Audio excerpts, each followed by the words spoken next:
Hello, good evening. Well, after several very mild days, we're all going to notice a change in the weather tomorrow. It's going to turn much fresher. The weather front has been loitering over Scotland today, but during the day tomorrow it's going to come further south with much colder air coming in behind it. There'll be some sunshine in the north, certainly tomorrow, but there'll be some wintry showers on the hills too, and some fairly strong winds. Let's come back to tonight's weather. The front is already on the move. It's coming south across Scotland into northern England, bringing some outbreaks of mostly light rain, but one or two heavier bursts perhaps on the high ground, and that clearer, colder weather already in evidence over Scotland tonight, perhaps one or two snow showers up on the high ground. But further south, enough wind and enough cloud to keep temperatures well above freezing, so no frost tonight. On to tomorrow then, the front still coming southwards slowly. You can see that thicker band of cloud across Wales and the Midlands during the morning, already the much brighter weather in the north, and gradually through the afternoon the thicker cloud coming further south down onto the south coast, most of the rain gradually dying away. But there will be showers in that clearer, brighter, fresher weather further north, and they will be of sleet or even snow on the high ground. So tomorrow's temperatures, along with a fairly stiff westerly breeze, top temperatures of 7 in the north, going to feel very cold indeed, and a high of about 12 in the south. That's well down on today as well. And there will be a frost around tomorrow night. Good night.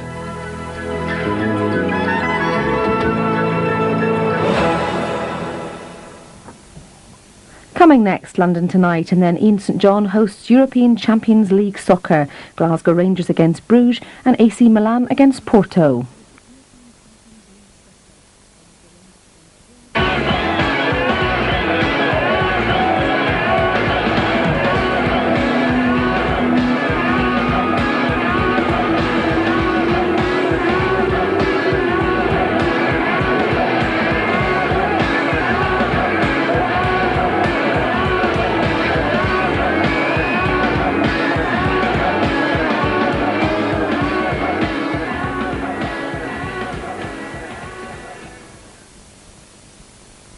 The English have always had a bit of a problem talking about, so I'm not going to mention at all. In fact, I'm going to talk about this, Buxton mineral water, which is just about as far away from talking about as you can get. Buxton mineral water takes 5,000 years to filter through the English hillside, giving it a refreshingly pure taste. That's not the hillsides of Middle or of Sus, but the hillsides of Derbyshire around Buxton. Buxton, the most English of mineral waters.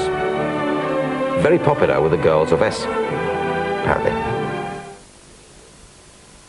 You are cleared to 2,000 feet. Aer Lingus, you are cleared for takeoff. Now, more than ever, Aer Lingus is the business airline to Ireland. Because with Aer Lingus's executive class, every business fare puts you right up there in our executive cabin. Superb service and a choice of 42 flights every weekday between London and Ireland. Yes, put me on Aer Lingus on Friday morning. Make Aer Lingus Executive the business to Ireland. Aer Lingus. Naturally.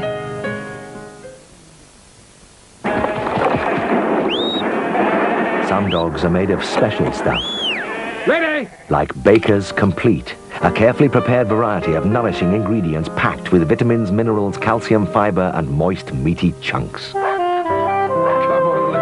See how your dog can benefit from Baker's Complete.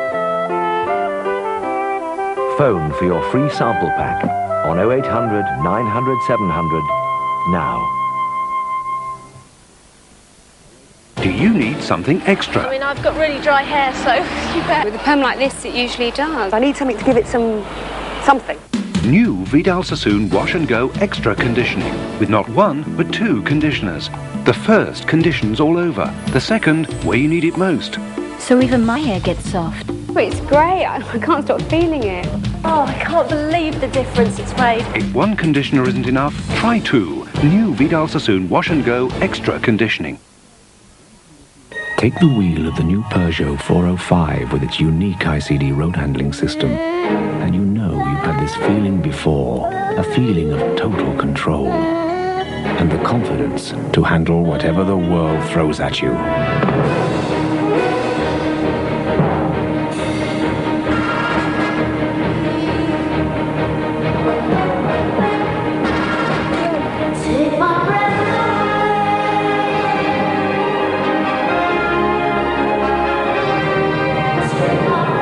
Peugeot 405 with ICD. It takes your breath away.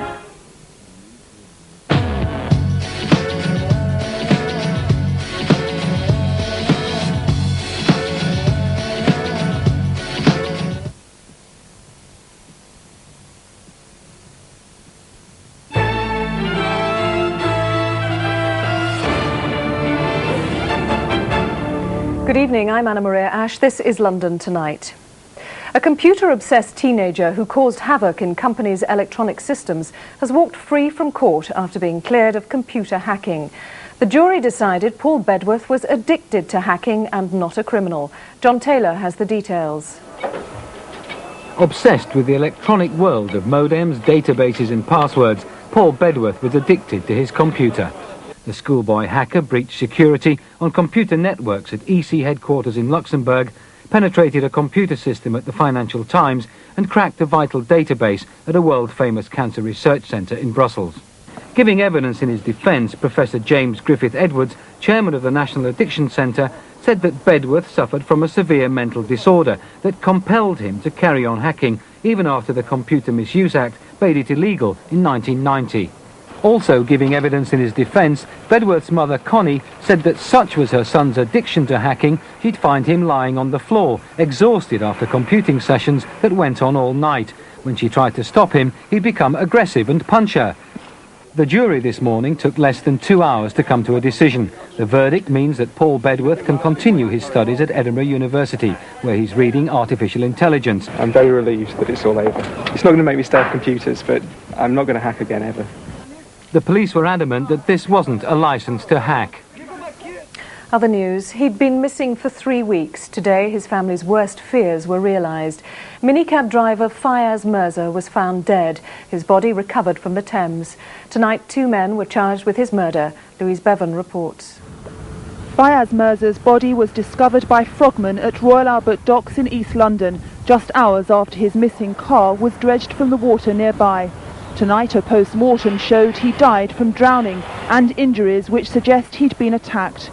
At their home in nearby Manor Park, his grieving family were fighting to come to terms with their loss. That's what we were hoping, that somebody is holding him. I never expected that he will be like this. Mr. Mirza disappeared in the early hours of February the 26th after picking up a fare in East Ham. Today, at the cab office where he worked, the appeal posters seeking information were still on display. This is Louise Bevan for London Tonight. Half of London's buses were off the road today as staff staged a second 24-hour stoppage. Crews marched from Hyde Park Corner to the London Buses HQ in Victoria.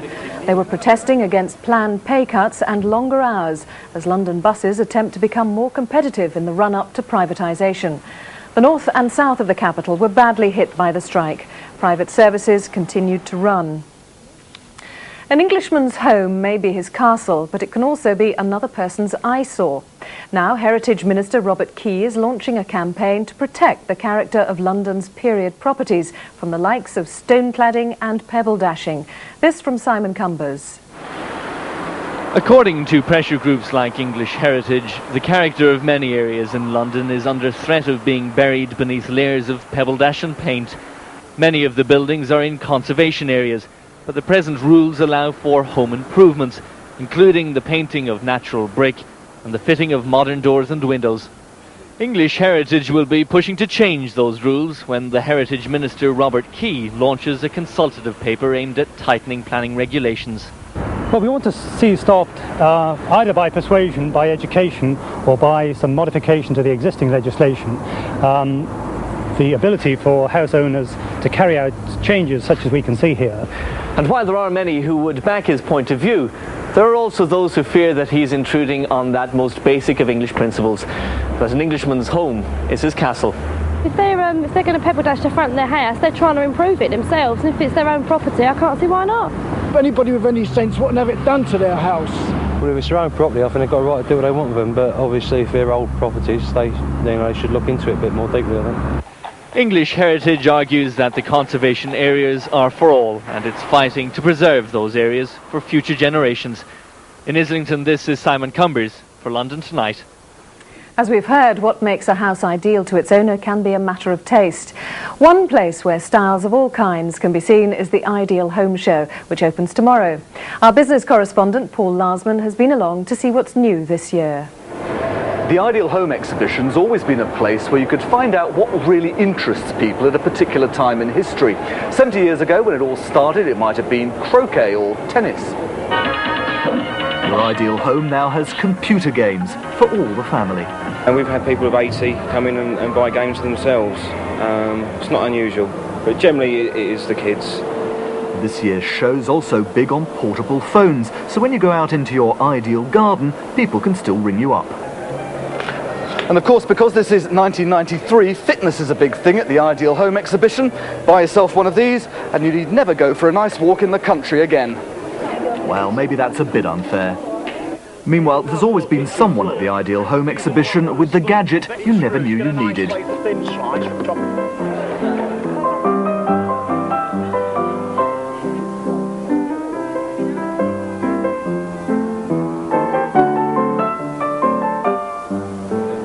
Well, there are more than 500 stalls here this year, but in amongst them I think I've found this year's bestseller. Sunglasses that roll up and simply stick to your face. At Earl's Court, this is Paul Larsman for London Tonight. Very dapper. That's our news. Tomorrow on London Tonight, Winston Churchill's private letters and papers may be worth millions. Now they could be sold to a foreign buyer. We have exclusive access to a treasure trove of British history, including the tear-stained letters from a young boy to his mother. And he's #1 in the charts. He's Shaggy. We talk to the Gulf War veteran turned pop star. And that's all tomorrow night at 6. More from us tomorrow morning at 6:15. Bye-bye.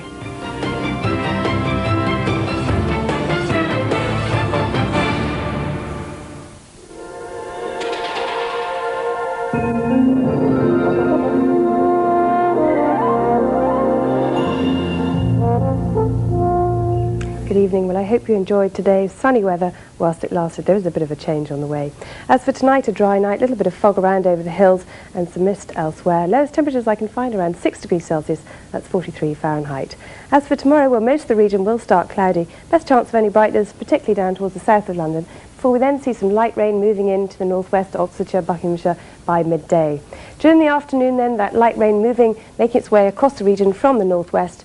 But behind that will be a change to much brighter, clearer, fresher weather. That kind of change in weather will certainly reach Sussex and Kent not before tomorrow evening. Temperature-wise then, on the whole, around 12-13 degrees Celsius, that's up to 55 Fahrenheit, before temperatures then begin to drop.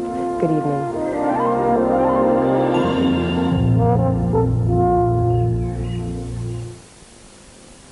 Tomorrow on GMTV, Second Thoughts, Linda Bellingham's taking stock of the London Zoo crisis, and Helen Shapiro walks back to happiness. GMTV, tomorrow.